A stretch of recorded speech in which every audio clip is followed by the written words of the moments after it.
Hello everyone, welcome back to my channel English by Chhavi sir channel पर आप सभी viewers का स्वागत है।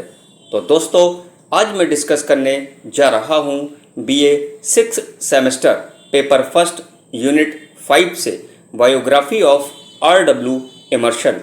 दोस्तों, so let's start the biography of आर.डब्ल्यू.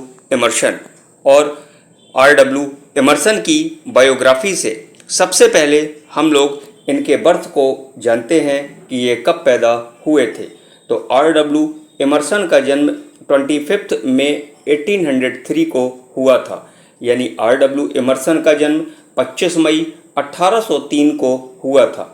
Birth place यानी कहाँ पैदा हुए, तो आर.डब्ल्यू. एमर्सन बोस्टन मैसाचुसेट्स नामक एक जगह है, वहाँ पर बोस्टन शहर में आर.डब्ल्यू. एमर्सन पैदा हुए थे।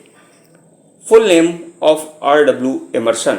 आर.डब्ल्यू. एमर्सन का जो पूरा नाम था राल्फ वाल्डो एमर्सन। इनका पूरा नाम राल्फ वाल्डो एमर्सन था। अब इनकी मृत्यु देखते हैं कि इनकी मौत कब हुई। तो 27 अप्रैल 1882 इन कनकॉर्ड, यानी 27 अप्रैल 1882 को कनकॉर्ड शहर में, यानी जो मैसाचुसेट्स में है, वहाँ पर आर.डब्ल्यू. एमर्सन की मृत्यु हुई।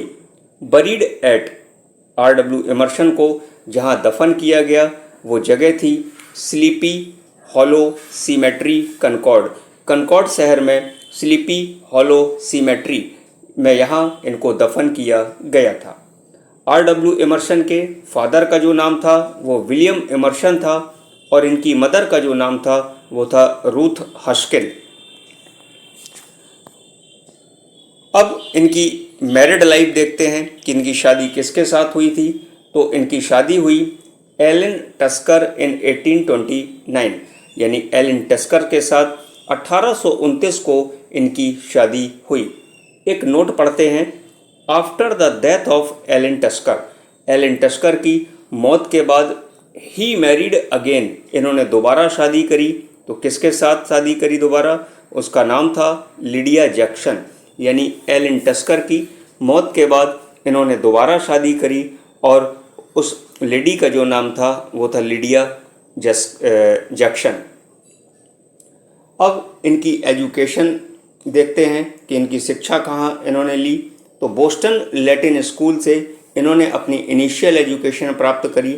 उसके बाद he graduated from Harvard college in 1817, 1817 में हार्वर्ड कॉलेज से इन्होंने अपनी ग्रेजुएशन को कंप्लीट किया था। दोस्तों, अब आर.डब्ल्यू. एमर्सन के कुछ इम्पोर्टेंट की फैक्ट्स को जानते हैं। R W. Emerson was an American poet. ये एक अमेरिकन पोएट थे, एसेइस्ट निबंधकार थे, फिलोसोफर, एक दार्शनिक भी थे। हिज फर्स्ट जर्नल, इनके फर्स्ट जर्नल का जो नाम था वो था द वाइड वर्ल्ड। याद रखिए, इनका फर्स्ट जो जर्नल का नाम था वो था द वाइड वर्ल्ड। केम इन 1820, जो 1820 में आया था। Point number next. इन 1836, 1836 में ही पब्लिश्ड हिज ऐसे, इनका एक ऐसे पब्लिश्ड हुआ और उस ऐसे का नाम था nature. Let's see the point number next. He got licensed for the ministry in 1826. 1826 में मिनिस्ट्री के लिए इनको लाइसेंस मिला। दोस्तों, यहाँ मिनिस्ट्री से मतलब मिनिस्टर से नहीं है बल्कि पादरी से है। तो 1826 में पादरी के लिए इनको लाइसेंस मिला। Point number next. He became the pastor to Henry Ware. Henry Ware क्या है? एक चर्च है। इन बोस्टन सिटी इन 1829, यानी 1829 में बोस्टन शहर में हेनरी वेयर जो चर्च था, यहाँ पर ये पास्टर बन गए। एक नोट है, Henry Ware was the second church of Boston. Henry Ware Boston शहर का सेकंड चर्च है। बढ़ते हैं अपने अगले पॉइंट पर। और नेक्स्ट पॉइंट है आपका ही वेंट टू यूरोप, ये यूरोप चले गए इन 1833 1833 में R.W. एमर्सन यूरोप गए after the death of his first wife, अपनी पहली वाइफ की मौत के बाद। He came back to Concord city, ये कनकॉर्ड शहर वापस लौट कर आ गए टू हिज फैमिली, अपने फैमिली के पास। एंड हेयर, यहाँ पर he married with Lydia Jackson, और आकर इन्होंने लिडिया जैक्सन से दूसरी शादी की।